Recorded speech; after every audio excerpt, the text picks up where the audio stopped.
Au sommaire de cette édition, la Guinée ou en mémoire du journaliste tué dans des heurts politiques, les médias ont respecté le mot d'ordre de journée sans presse.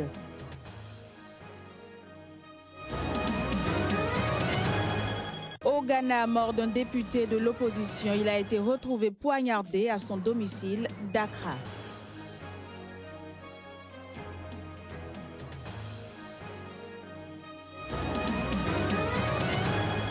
Et puis, l'ONG Save the Children veut lever 245 millions de dollars afin de lutter contre la malnutrition en Éthiopie.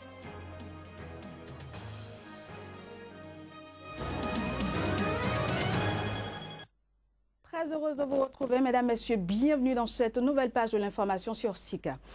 En Guinée, les médias ont respecté ce mardi le mot d'ordre de journée sans presse en mémoire du journaliste El Hadj Mohamed Diallo. Tué dans des heurts politiques, il était collaborateur des médias privés Guinée 7 et l'Indépendant. Il avait été blessé par balle le 5 février dans des heurts entre partisans de responsables rivaux de l'Union des forces démocratiques de Guinée. Au Ghana, un député de l'opposition a été retrouvé mort poignardé à son domicile d'Accra. C'est ce qu'a déclaré la police ce mardi, sans toutefois, pour l'instant, préciser les circonstances du crime. Reportage.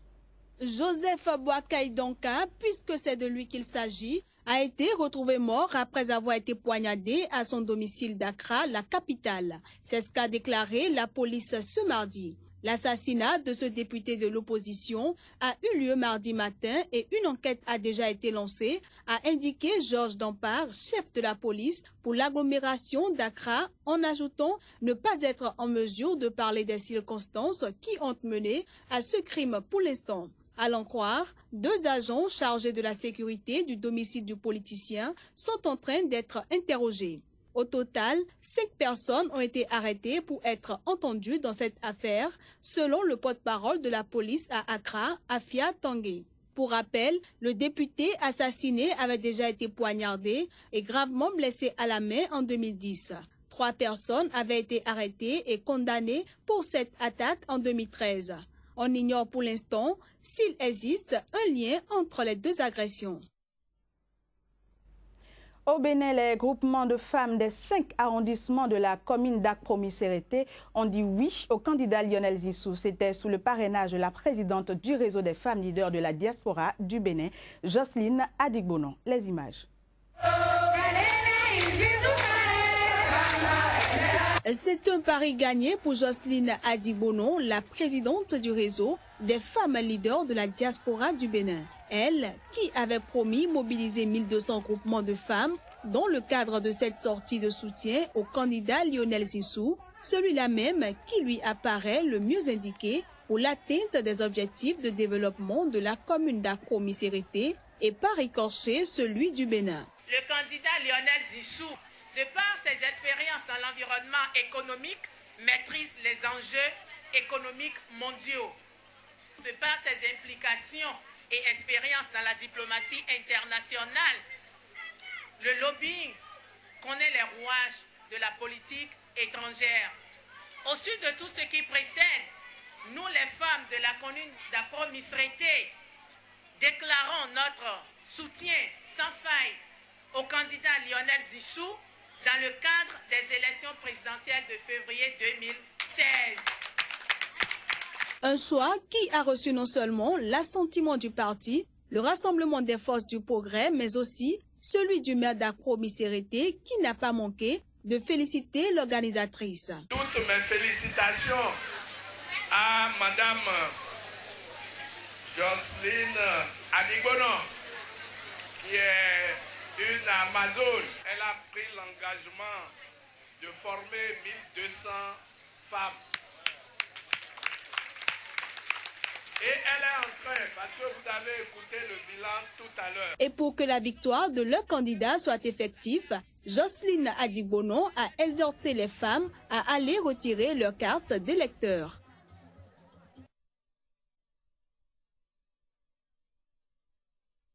Rassemblement de ses filles et fils. C'était pour déclarer leur soutien à Sébastien Germain à Djavon. Les populations de Porto Novo ont massivement manifesté leur soutien à la candidature de Sébastien Germain à Djavon. Les dissidents FCBE, entendez Force Cori pour un Bénin émergent, ont grossi les rangs des supporters de l'homme d'affaires. L'heure a sonné, disent-ils, pour Porto Novo et le Bénin de rayonner. Et le seul candidat qui répond à cet objectif est bien Sébastien Germain Adjavon. Ils sont nombreux, ceux-là qui nous font vivre dans une illusion. Mais vous, avec nous, nous avons fait un choix. Ce choix, c'est bel et bien celui du candidat Sébastien Germain Adjavon.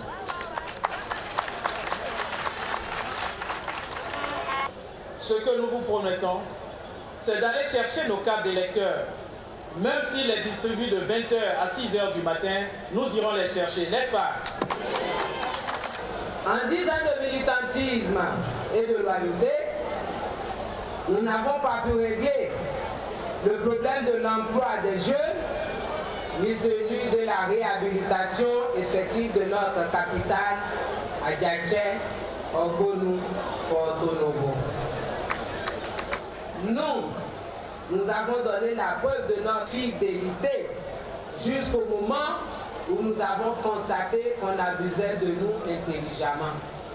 Avec Sébastien Germain Adjavon, c'est encore possible pour chaque enfant du Bénin de s'assurer durablement un emploi et de vivre dignement.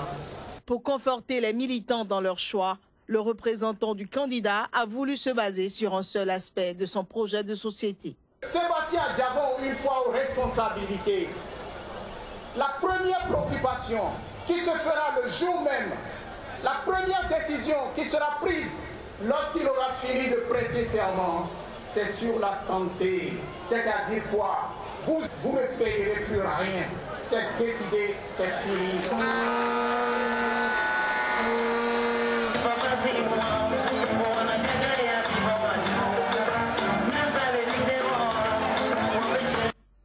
On reste au Bénin, les candidats à la présidentielle du 28 février sont désormais fixés sur leur ordre de passage dans les médias du service public.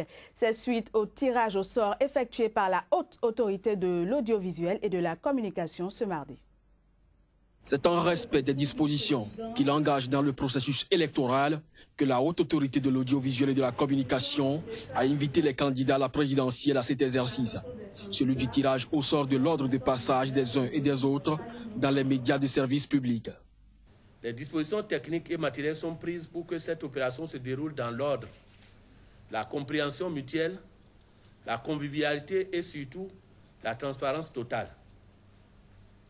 C'est d'ailleurs pour assurer un bon déroulement de cette opération cruciale que la HAC a innové cette année en faisant recours à un huissier de justice. Et c'est sous le regard de maître Monique Kochofa Faïrou, huissier de justice, que les opérations de tirage se sont déroulées. On retient que le candidat Sébastien Adjavon interviendra à la télévision comme à la radio en 6e position, Patrice Talon le fait à la 4e position, Koupaki 25e et Zissou 27e. Les opérations d'enregistrement démarrent le 11 février à 9h. Au Sénégal, les plaidoiries dans le procès de Hissène Habré ont débuté devant les chambres africaines extraordinaires ce lundi. La partie civile continue d'enfoncer l'ex-dirigeant tchadien avec des exemples de crimes de viol. Tchèque Berté. À la barre ce matin, les avocats de la partie civile ont présenté des faits incriminant Hissène Habré dans leur plaidoirie qui, il faut le rappeler, est à sa 2e journée aujourd'hui, puisqu'ayant commencé hier, 8 février 2016, à Dakar, au Palais de la Justice. Dans leur plaidoirie, ils ont présenté la DDS comme la machine de répression des ennemis et des opposants de Hissène Habré, la DDS comme une machine qui avalait les gens, mais également la DDS comme un des appareils de mort les plus planifiés de l'histoire de l'histoire du crime sur le continent africain. L'un des avocats de la partie civile a également présenté Hissène Habré comme celui qui était au centre de tout ce qui se faisait, celui qui prenait toutes les décisions, celui qui ordonnait les exécutions, les arrestations. Mais l'audience d'aujourd'hui s'est également penchée sur un cas particulier, à savoir les viols, les cas de viols et d'agressions sexuelles subies par certaines femmes. Les avocats ont présenté à la cour des témoignages de certaines de ces femmes qui ont été victimes de ces agressions et de ces viols. Mais au-delà de ces viols, les avocats de la partie civile ont également présenté à la Cour les humiliations qui vont au-delà de ces cas de viol. Selon eux, un des avocats a rappelé que rarement le mépris de l'autre n'avait été poussé à ses limites. 245 millions de dollars, c'est le montant qu'estime devoir lever l'ONG Save the Children dans les 3 prochaines semaines en vue de la prévention de l'augmentation massive de personnes et enfants souffrant de malnutrition dans les zones touchées par la sécheresse en Éthiopie. Une sécheresse qui fait beaucoup de victimes que je vous propose ici de suivre. Mon bébé souffre constamment de diarrhée, fièvre et elle refuse également la nourriture faite maison.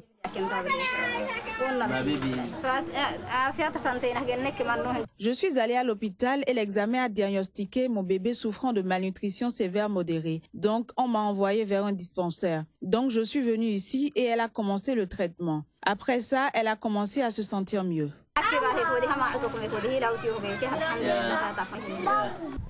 Nous avions un mélange de bétail et ils sont morts avec le temps pendant la sécheresse.